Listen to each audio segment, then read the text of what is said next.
So it's a delight to be here this evening, and usually when people wearing these things get up and people say, well, what could they possibly have to say to us on topics like this? So I represent obviously a faith community. Out of 7 billion people in the world, there's only about 1 billion who identify as being secular or non-religious in some way. And so I'm saying, I think to a group of people tonight that it's all of our problem. We all have a responsibility to care for one another, to care for the earth, and that's part of the life for all of us, whether you're a person of a recognized faith or if you're a person of no faith.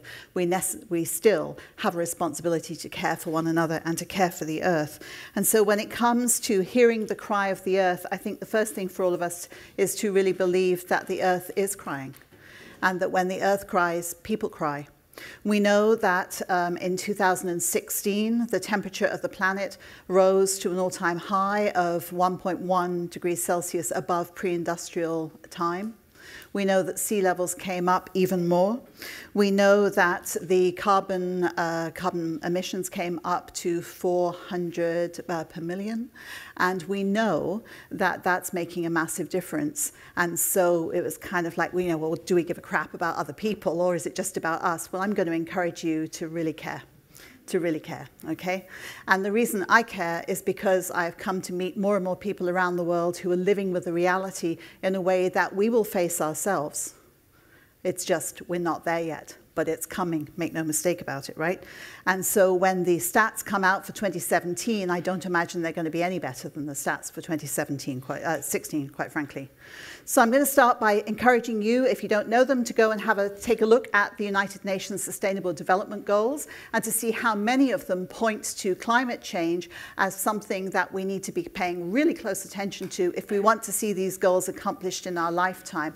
And I certainly do. I haven't got 60 years in front of me, I don't think, so I'm hoping that we're going to be on a pretty steep curve to getting these things done, all right?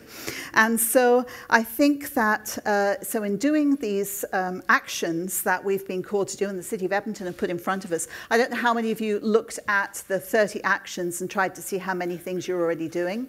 I got up to 15 and I thought, oh, I'm scratching, and one of them, I have to admit, was a bit of a cheat, all right? Because so it's kind of like I'm scratching halfway, and if the world is only scratching halfway in a lot of these things, we're going to fail, all right?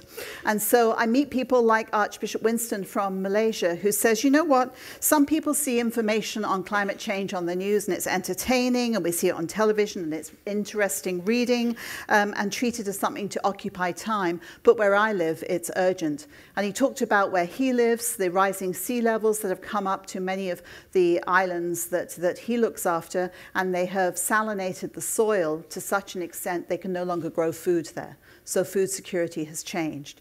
He talks to the flash floods and the cyclones that they're seeing that they never used to see.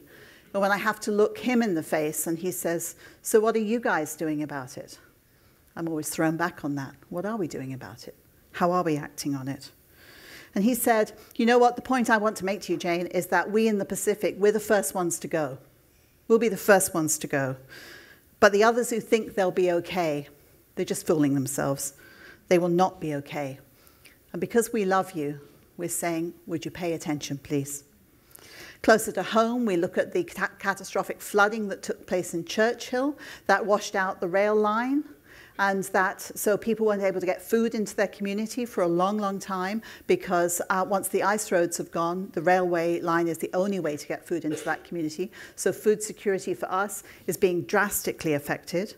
And the worrisome effects of climate change in seeing large craters and buckled roads up in the Arctic as the permafrost is melting. Now, permafrost has been melting for millennia, but the thing is it's melting quicker now. And the CO2 that's contained in the permafrost, as it goes up and it creates a vicious cycle, the earth warms up more, so more permafrost melts, so we get more CO2, so the temperature goes up, and again and again and again. And you can speak to people who come from the Arctic and the Northwest Territories about how that's impacted their normal way of life, their hunting, their traveling, the way things have been for many, many thousands of years. Okay, but that's not here. Okay, so do you want to look them in the face and say, hey, it's not here, I don't care. I don't think so, hey? So we also know that if you're going to think about rising sea levels, okay, we don't have oceans here in Alberta, but 21% of the world's population live within 30 kilometers of the coast, 21%. And if the sea level comes up by the end of the century by a meter, which is what's projected to do, there will be hundreds and hundreds of thousands, millions of people displaced who need help, who need food, and who don't have what they need. And as it was expressed, they'll come to places where they haven't been flooded out. So what does it look like? It affects the most vulnerable people amongst us. We're called to have a care for the most vulnerable people. Just yesterday, if you're into this kind of thing, was St. Nicholas Day. So Santa Claus, right? And so St. Nicholas, patron saint of children, gifts. So what was the gift that we gave the children of the world? We gave a report from UNICEF that said that, and I had to write this number down, 17 million babies in the world are living in areas where the pollution is 6 times above what is a healthy international standard and are having permanent brain damage right now. Permanent brain damage right now.